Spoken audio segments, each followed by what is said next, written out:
اللہ رب العزت قرآن مقدس میں ارشاد فرماتا ہے فَخَلَفَ مِن بَعْدِهِمْ خَلْفٌ أَضَاعُوا الصَّلَاةَ وَاتَّبَعُوا الشَّهَوَاتِ فَسَوْفَ يَلْقَوْنَ غَيًّا۔ تو ان کے بعد ان کی جگہ وہ ناخلف آئے جنہوں نے نمازیں گوائیں اور اپنی خواہشوں کے پیچھے ہوئے، تو ان قریب وہ دوزخ میں غیہ کا جنگل پائیں گے۔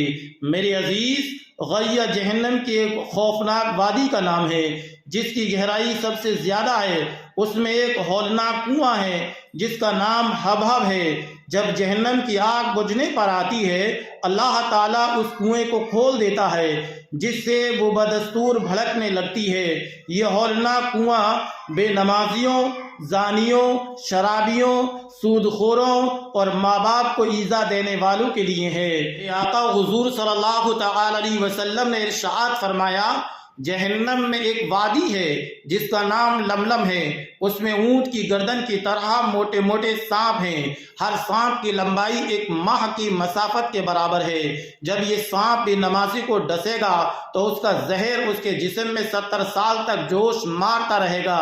اور جہنم میں ایک وادی ہے جس کا نام جب الحزن ہے، اس میں کالے خچر کے مانند بچھو ہیں، ہر بچھو کے 70 ڈنک ہیں اور ہر ڈنک میں زہر کی تھیلی ہے، اور وہ بچھو جب بے نمازی کو ڈنک مارتا ہے تو اس کا زہر اس کے سارے جسم میں سرایت کر جاتا ہے، اور اس زہر کی گرمی 1000 سال تک رہتی ہے۔ اس کے بعد اس کی ہڈیوں سے گوشت چھڑتا ہے اور اس کی شرمگاہ سے پیپ بہنے لگتا ہے، اور تمام جہنمی اس پر لعنت بھیجتے ہیں۔ مسلمانوں، لرز اٹھو اور گھبرا کر اللہ رب العزت کی بارگاہ میں سچے دل سے توبہ کر کے نمازوں کا اہتمام شروع کر دو، ورنہ یاد رکھو اللہ کا عذاب برداشت نہ ہو سکے گا۔ رسول اکرم نور مجسم نے فرمایا، جس نے نماز کی محافظت کی اس کے لیے وہ نماز بروز قیامت نور اور برہان اور نجات ہوگی، اور جس نے محافظت نہ کی اس کے لیے نہ نور ہوگی نہ نجات ہوگی، اور وہ قیامت کے روز قارون، فرعون، حامان اور ابی بن خلف کے ساتھ ہوگا۔ حجت الاسلام حضرت امام غزالی مکاشفۃ القلوب میں اس حدیث کے تحت فرماتے ہیں کہ بعض علماء نے لکھا، جو مال و دولت کی مشغولیت کی وجہ سے نماز ترک کرے گا وہ روز قیامت قارون کے ساتھ اٹھایا جائے گا، اور جو حکومت کی مصروفیت کی وجہ سے نماز میں غفلت کرے گا وہ قیامت کے روز فرعون کے ساتھ اٹھے گا، اور جو ملازمت کی مصروفیت کے سبب نماز سے محروم ہوگا اسے فرعون کے وزیر حامان کے ساتھ روز قیامت میں اٹھایا جائے گا، اور جو تجارت کی مصروفیت کی وجہ سے نماز ترک کرے گا وہ مکہ مکرمہ کے بدنام کافر تاجر ابی بن خلف کے ساتھ بروز محشر اٹھایا جائے گا۔ آپ جانتے ہیں ابی بن خلف پکا دشمن مصطفیٰ تھا۔ ہجرت سے قبل وہ سرکار مدینہ صلی اللہ تعالی علیہ وسلم سے کہا کرتا تھا، میں نے ایک گھوڑا پالا ہے، اسے کھلا پلا کر خوب فرما کر کے ایک دن اس پر سوار ہو کر معاذ اللہ میں آپ کو شہید کروں گا۔ ایک بار اللہ کے رسول دانائے غیوب نے ارشاد فرمایا، انشاءاللہ العزیز میں ہی تجھے قتل کروں گا۔ سرکار مدینہ کا ارشاد سے اس پر دہشت طاری ہو گئی اور اسے یقین ہو چلا کہ اب محمد عربی مجھ پر اپنا لعاب دہن بھی ڈال دیں گے تو میں مارا جاؤں گا۔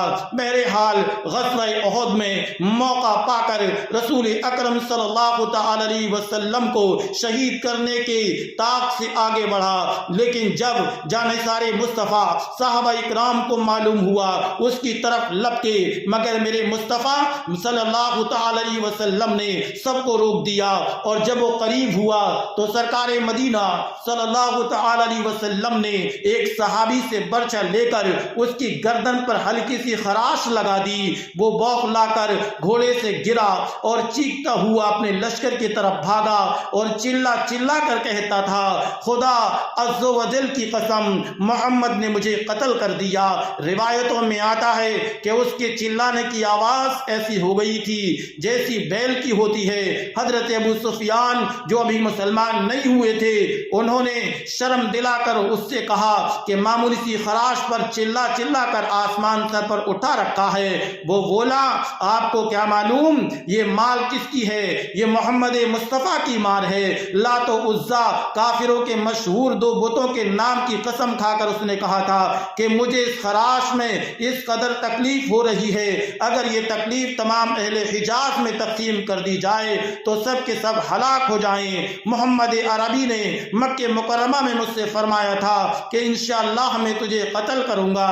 میں اسی وقت سمجھ گیا کہ ان کے ہاتھوں میری ہلاکت یقینی ہے، ان کی کوئی بات کبھی غلط ہوتی ہی نہیں ہے۔ چنانچہ مکہ مکرمہ پہنچنے سے پہلے راستے میں ہی وہ دم توڑ گیا، تڑپ تڑپ کر مر گیا۔ میرے پیارے آقا صلی اللہ تعالی علیہ وسلم کے پیارے دیوانوں، مقام غور ہے۔ میرے آقا نے فرمایا کہ جو انسان نمازوں کو ترک کرے گا تو ان کافروں کے ساتھ میں ہی میدان محشر میں اٹھایا جائے گا۔